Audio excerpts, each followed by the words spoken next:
What's the biggest thing we noticed? Dude, well, what I kind of just showed was like where we're at. If you are on this is a Sunday.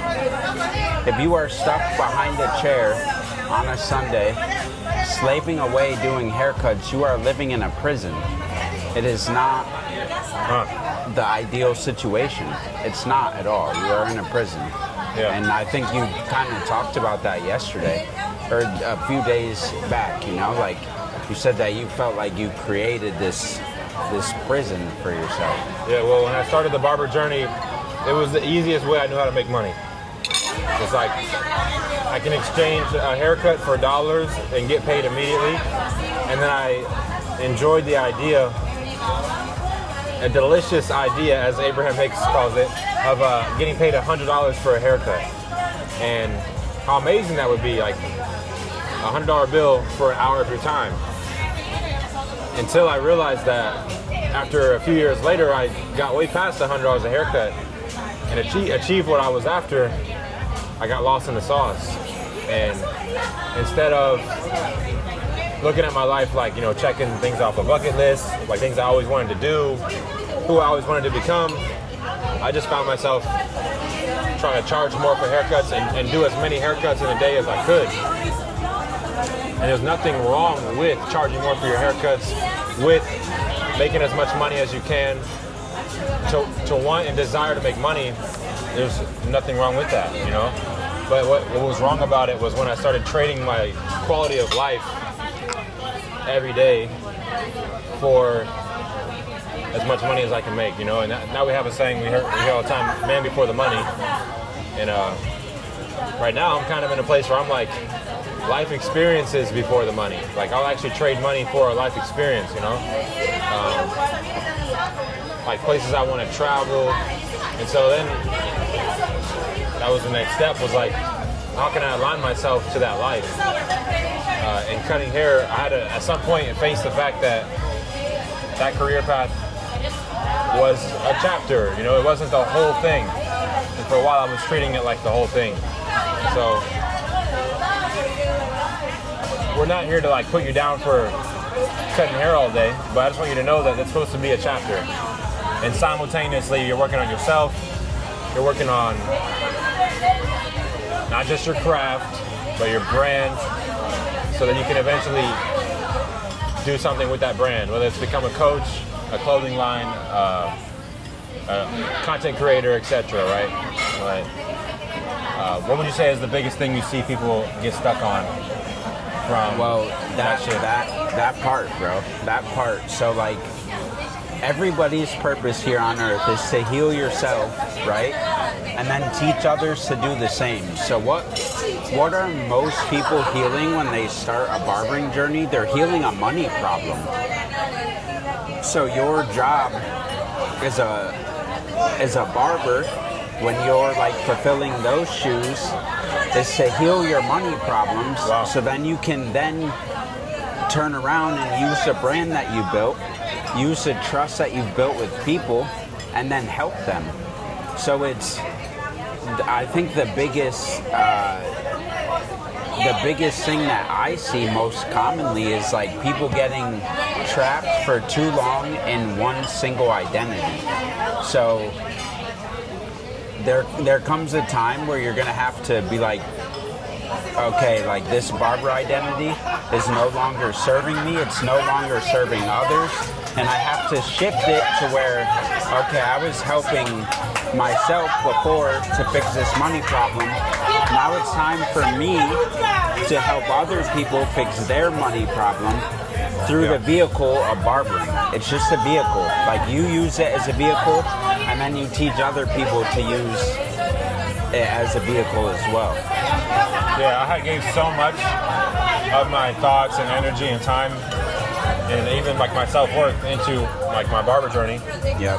That it was hard to even, like, if I watched this video from someone, I'd be like, how? You know, like, how do I just let go of the thing I'm so attached to? So, well, especially if you're somebody at like 400 followers, It's like, bro, like I have. With bacon? Bacon? Yeah. No.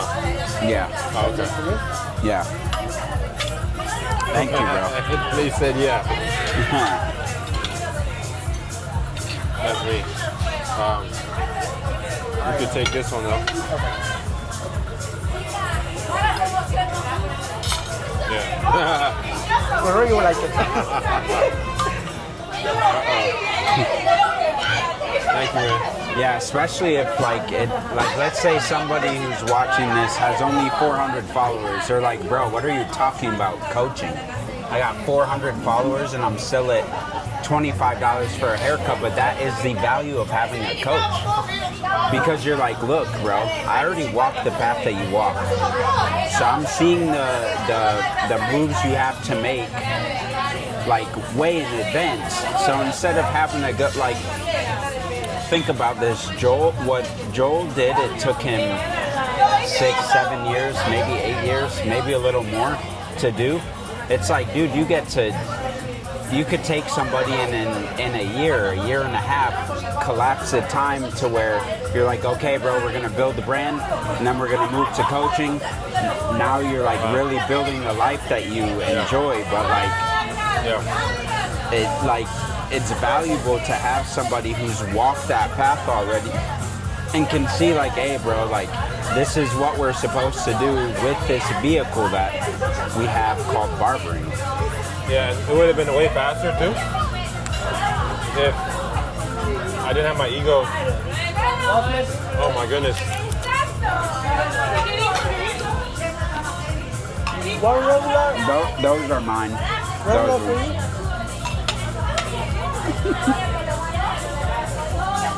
Regular. And I have one with no cream.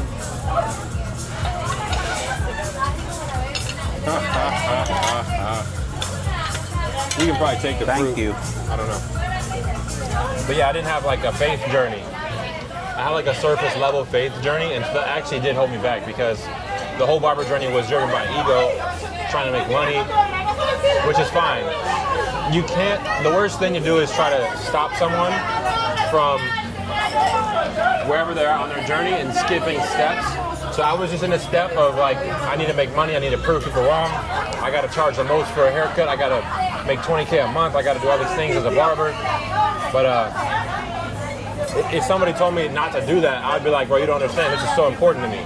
Every journey starts immature, and then it becomes deeper. Yeah. The more you start to involve God in that journey, the deeper it becomes. There we go. There we go. So I finally am surrendering now. And I'm not perfect, bro. It's not like I'm like, you know. None of us are. Yeah, by any means. But I'm on that journey now more than ever. Whereas before I was only interested in faith when it came to like getting out of a bad situation. Whereas now I'm like, my faith is like, okay, what am I really here for, you know? And so it's hard to do that if you're in survival mode, and that's why the part of your barber journey where you're just making money is needed, right? But then you eventually graduate to a more wise version of yourself, you know? And yeah, no one can rush you out of that phase, you know? You'll know when it's time, and you have to answer that call. Just the dope thing though is like, let's say you're in a phase, right? Like you're in the barbering phase. There's going to be obstacles that you'll come across that if you have somebody like Joel in your corner, you can ask him the question and he can give you the answer like this, rather than them like somebody having to like sit there and try and figure it out on their own. Mm-hmm. Like they could be like, hey bro, like I'm having trouble going viral. I'm having trouble getting new clients. I'm having trouble doing whatever it is, right? And you can, easy fix, bro. When in their heads they're catastrophizing it. They're like, I don't know if I'm ever gonna be able to do this. And for us, it's like easy. Like this is it. Yeah. This is it. Like this simple tweak, and it changes things. So not that you get rushed out of any phase, but you like having assistance, you know, having guidance. Yeah.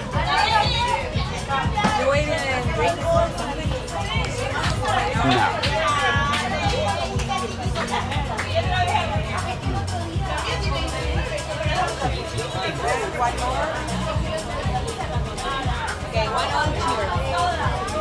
some water.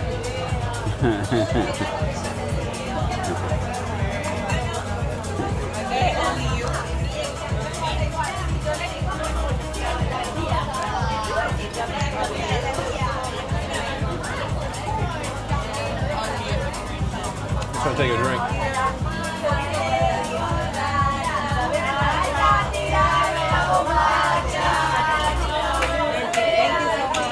Thank you. Just doing her job, Yeah. interrupting us. Yeah, I just wanted to say that though. When I finally let the faith part come in, I'm not like a perfect believer by any means, but when I started doing that, I did notice a shift in speed at which I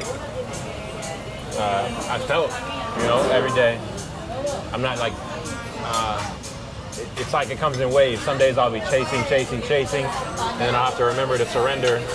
And at the end of the day, I'm not the one that's really doing anything that's happening in my life. And that's when I find peace again. I couldn't really tell you that I had peace on my barber journey. Actually, like, it was very rare. It was like a fleeting feeling of just hoping I'd make money for a day. And if I made money that day, then I would have peace for that day. So the best thing that I've found lately is that the faith journey allows you to have peace. It's a rocky road as an entrepreneur. There's constant stress, constant things happening. But with faith, you're able to stay centered and grounded through it all, and just kind of detach, because you know where you're headed is much greater than where you're at. So, yeah, just know that you have a bigger purpose than barbering. And if you're in that phase where you really want to make money, that's okay. There's nothing wrong with that. Embrace it, go hard. But there will come a time where you get a phone call, and it ain't your regular phone call. I'm gonna need you to pick that one up and go on that journey of what comes next. What comes next is a beautiful thing. Yeah. It might just have you on a white tablecloth, all-you-can-eat buffet on a Sunday in Miami, oceanfront. It just might, You were talking about polarity, basically, right? The dope thing about polarity is that for most people, they've only experienced one, like the opposite end, or Yeah. like one end of the polarity spectrum in a certain area of their life, right? So the cool thing about polarity is if you've experienced one extreme, you can go over to the other extreme, see which one you like better, and if you don't like either extreme, you find a middle ground, Because like for myself, with the faith journey, I went through a phase where I thought God could do everything, that like God would just give me everything without me having to work. But then I went to the opposite extreme where I was God. I tried that on. I tried these things on like t-shirts, So I'm like, this don't feel quite right, So then what I found was like the middle ground where me and God are co-laboring. He has a job to do, I have a job to do, and we'll work together to make shit happen. And I think that's what's super powerful about polarity though, is you visit the extremes and then you find the middle ground, which is like what we're supposed to find. And have your own opinion. Like the first version of you was probably just like doing whatever you were taught. Yeah. Whatever you saw. Whatever I was conditioned to do from my past.